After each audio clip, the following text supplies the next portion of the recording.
On Super Size versus Super Skinny tonight, a woman who thinks she's unlocked the secret to aging. From a very young age, I've always said that I was never getting old. By going on a radical diet. My mind controls my body. And a man whose love of food is getting in the way of his love life. Oh, I have a very wonderful relationship with food. We're together most times. For a stomach-turning week, they're going to swap diets to teach each other a tough lesson about food. Because I am slim, does it have to mean that I have an issue with food?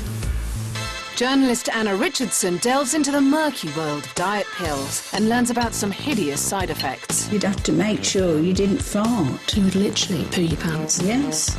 And Gillian McKeith enlists some help in reducing the nation's rears. I've now been tasked to tighten up those backsides. Ball! In!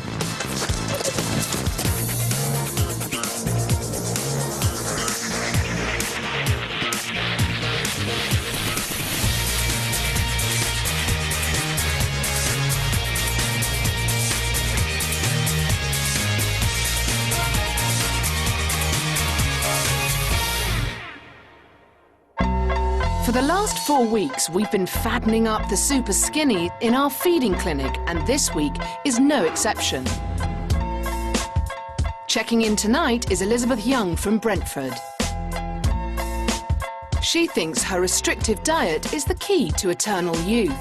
I've never really embraced the aging process. From a very young age, I've always said that I was never getting old. Elizabeth is part of a radical growing trend. Being skinny and looking young are twin obsessions of our time, and many women think that a restricted diet is the key to eternal youth. However, if you start cutting out essential food groups and drastically reducing what you eat, then you risk aging prematurely and you'll do serious damage to your body. Proud of her health regime, Elizabeth wants to take part in the swap to prove that not all super skinnies have issues with food.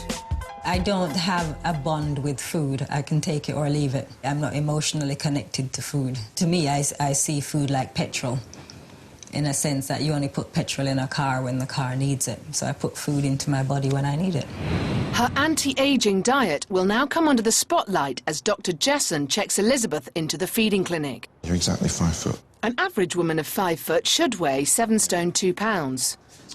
You are 6 stone 2. That sounds very good. Very good. We'll talk about that later. With a 22-inch waist, Elizabeth is the size of an average 7-year-old girl. But Elizabeth is 41, an adult Peter Pan. In her quest for eternal youth, she has designed a truly extreme diet, only eating foods which she thinks will keep her young. I normally have 4 Brazil nuts and 4 California prunes if I'm having breakfast, because I only eat when I'm hungry. And if she is hungry, dinner is a bowl of rice, tuna and raw garlic, which could last her 3 days. I have 4 cloves of garlic every day, and that is usually sliced in with whatever I'm having. Elizabeth has rigid tests in place to make sure she doesn't put on weight. If I cannot get my fingers around my leg, then I know that I need to do some more exercise or to eat a little bit less. I like being this size. Elizabeth may think her regime is ultra-healthy, but Dr. Jesson is not convinced. You're really quite a lot underweight. I don't think I'm underweight. You don't think you are? Why not? I feel perfectly healthy. What do you think might happen long term if you stay this weight?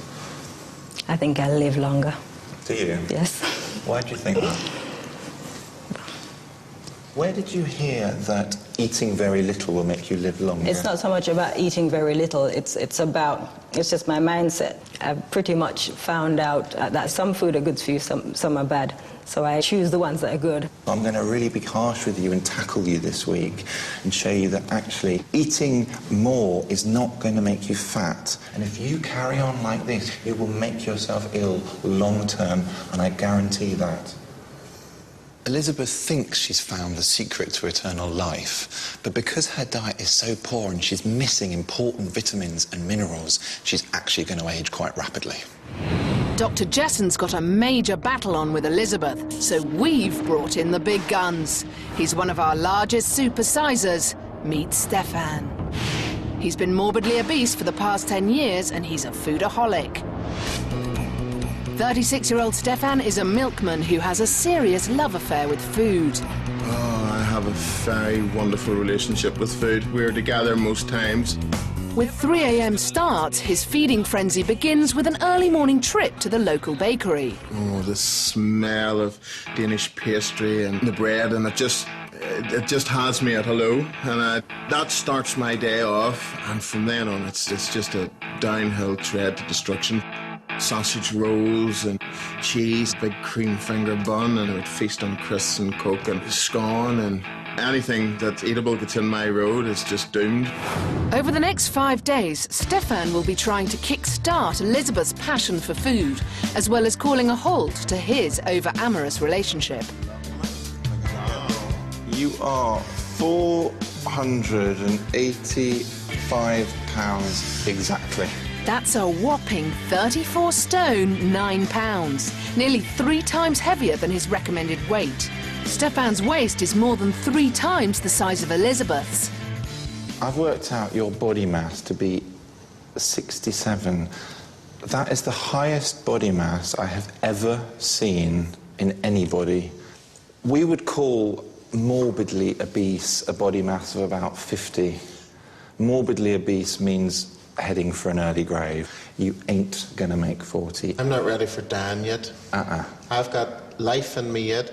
I've got a drive in me. I want to see my niece grow up. I want to live. They say opposites attract, so with a 28 stone difference and contradictory views on food, could this diet swap be a marriage made in heaven or hell? Well, we're about to find out. It's time for Super Size to meet Super Skinny. I'm Stefan. Hello, Elizabeth. Hello, Elizabeth. How are you? I'm all right. Well, look where we've found ourselves, eh?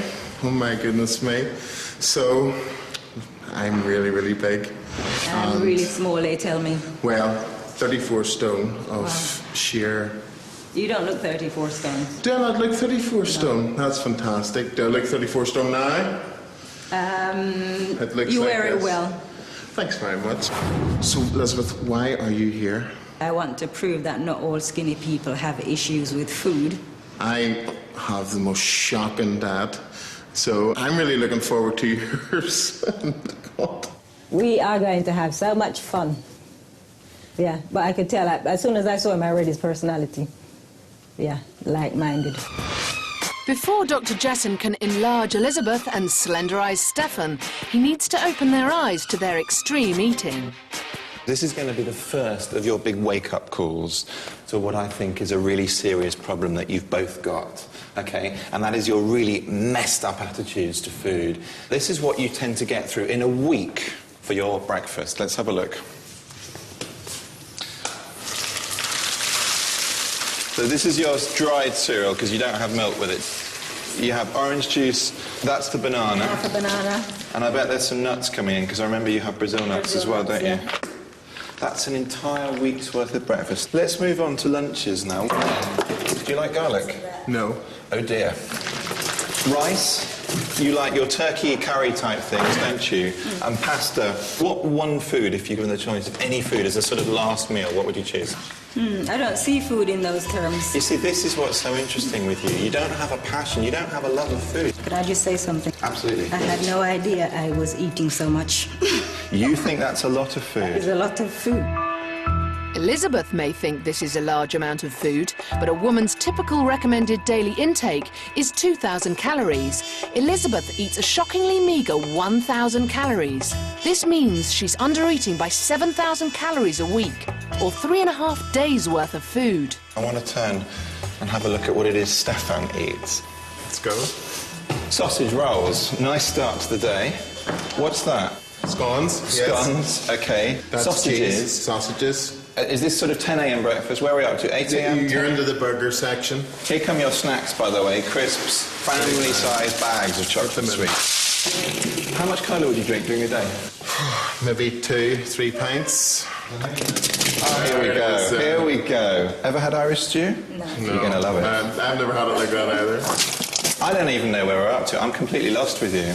But it's I'm lost myself, it's a constant intake of huge quantities of food. Stefan is gobbling down a staggering 8,590 calories a day. That's a whopping 60,130 a week, which is an overeat of 16 days. Good luck, Elizabeth. Do you want a spoon?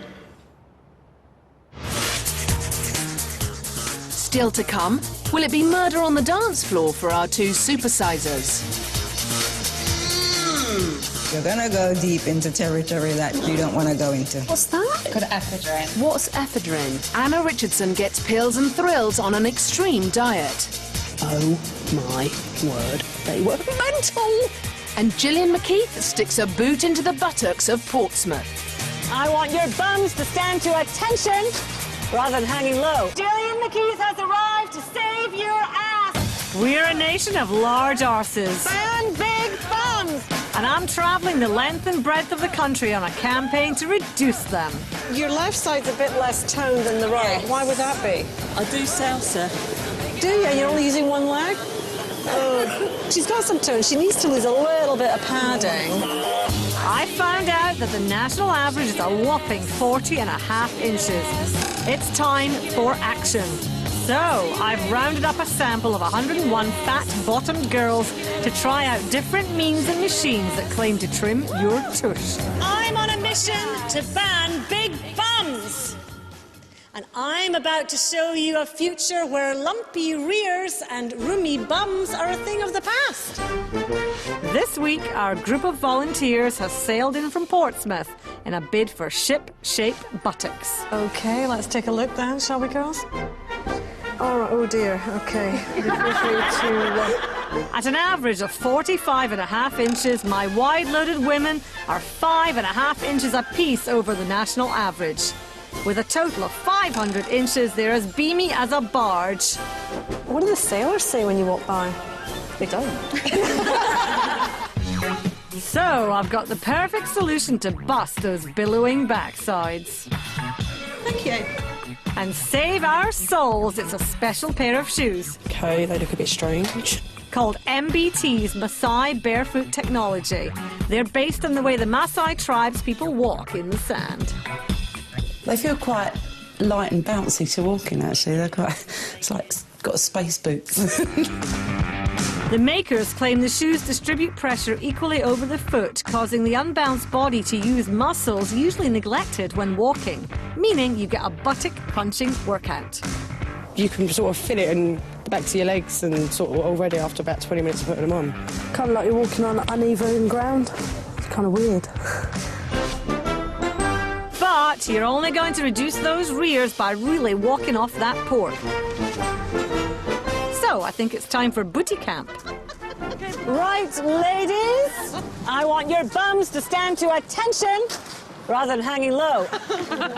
I've got something to put you through your paces, ladies. Sergeant Major!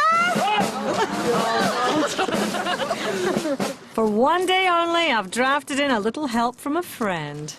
Ladies, this is Warrant Officer First Class Phillips, and you'd better get that title right.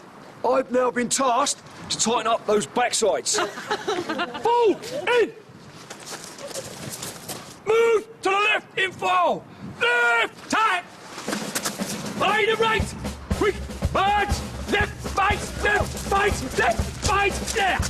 Left, fight, left, fight, left, fight, there! No, right! Right! Will, wait for it! Left, fight, left, fight, left, fight, there! If you want a pert bum, you've got to do the work. Come on, ladies, faster! WOP! Now, all that remains to be seen is whether the shoe-stomping troops succeed in beating the droop. Join me later to find out.